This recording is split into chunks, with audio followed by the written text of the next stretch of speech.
Raman, we're here. Everything's been arranged. I guess all I can say now. Don't mention it. But we should. Where are the perpetrators? I'll bring you to them.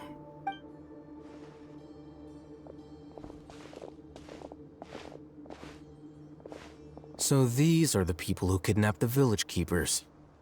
Oh no, it's the scribe! There's no need to yell. No one can help you now. We've been all over the desert trying to find you. That's right.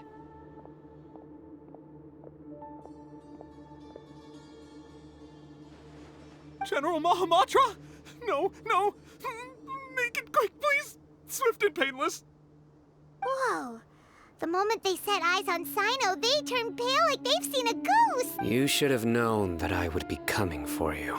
Wait, we were just following orders. You know what I'm talking about, right? There's no way we could have done all this by ourselves. No, not Sino. He's gonna tear us limb from limb. I could do worse.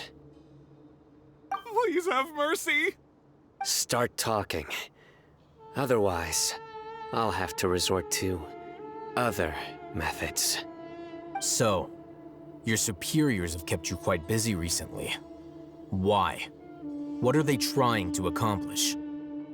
They, wanted to extract— Don't play dumb. They extract divine canned knowledge. Then what? I really don't— Well, you better start talking or you'll be sorry. You don't want to make things any more difficult for yourself, do ya?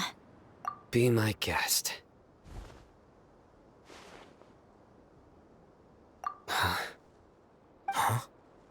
Uh-huh. That sure didn't sound like a fancy metaphor or anything. You're serious. How did you know?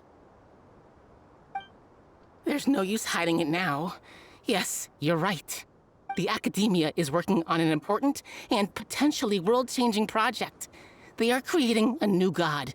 A god that will belong to them and to the people of Sumeru. It may seem as if Sumeru's academics are thriving, but ever since the death of Greater Lord Rukkhadevata, the withering of Irminsul has been getting worse recently. The sages have tried everything they could think of, but nothing's worked. I'm always hearing them say things like, if— Continue.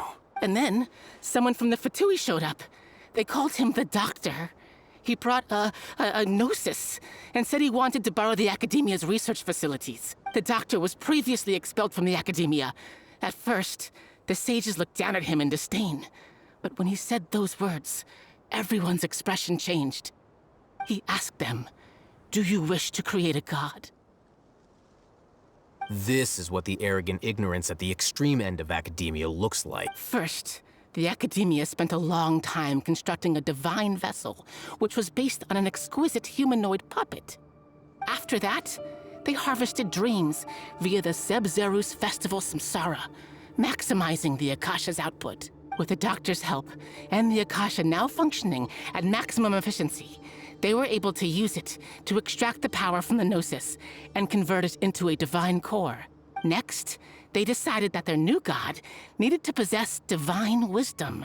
For that to happen, they needed a huge quantity of divine canned knowledge. It adds up. But how do you determine whether the knowledge extracted is of divine origin?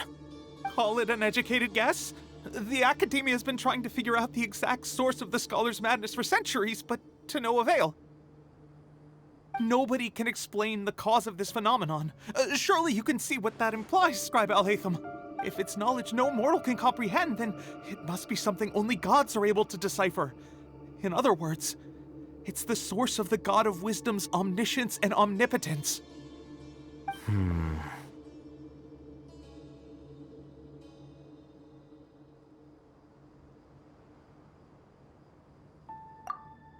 You must have noticed by now. The Academia doesn't care about who their god is. It's the ability to exercise control over knowledge and wisdom that matters. It is as if they are cursed with a desire for omniscience and omnipotence that burns in their blood. Some organisms demonstrate phototaxis, and thus orient their entire lives in respect to sources of light. This is but a form of phototaxis. For many scholars, the absence of a god of wisdom means stumbling in the darkness for the duration of their lives. Then what does Lesser Lord Kusanali mean to you? Is she not a true god present in this world? If you already have a new god, why try to create another one? From the beginning, the Academia has never treated her as a god. When the Academia first discovered Lesser Lord Kusanali, the newborn god of wisdom, the sages hoped that she would be as wise as Greater Lord Rukkhadevata. But they found that at the time, she possessed no more intelligence than any ordinary human child. The sages never had a ruder awakening. This forced them to accept that Greater Lord Rukkhadevata had indeed passed away. Not to mention that Lesser Lord Kusanali's gnosis had been used to power the Akasha this entire time. By herself, she has neither an Archon's raw power, nor the spectacular insight expected of a god of wisdom. Slowly but surely, people began to forget about her existence. So, this is the path the sages have chosen.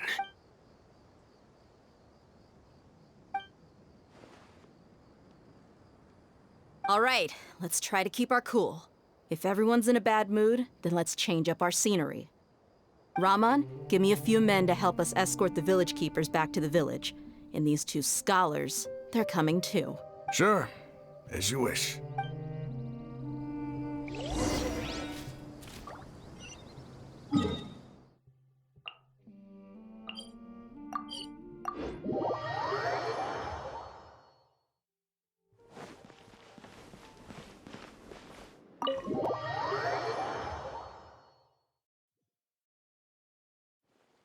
The village keepers you found have all been returned to their homes. Hey!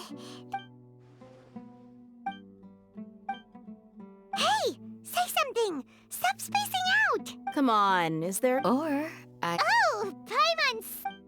Do you have any plans, traveler? Gods above, you're not talking about work, are you? So you were still withholding some information?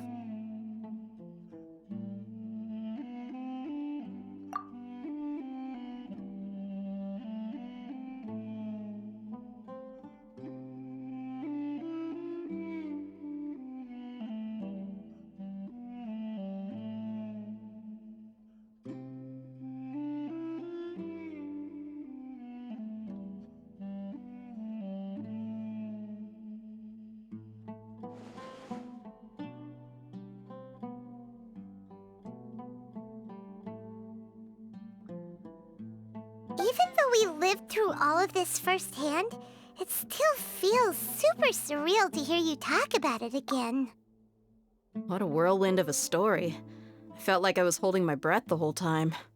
It seems like there'll be more issues to face in the days ahead than I'd anticipated. Still, now's a good time to make our next move. Now that Raman's joined us, we'll be an even stronger team. It's time to make a plan. Indeed. These events are a flagrant transgression of the rules in every sense. We cannot allow it to continue. so, everyone, are we on the same page? Crush the sages and rescue our god. That is our ultimate goal. Well, let's brainstorm a little more about what other resources we can draw on. The next time we gather here, we must have a solid plan. Yep, it'll work out for sure.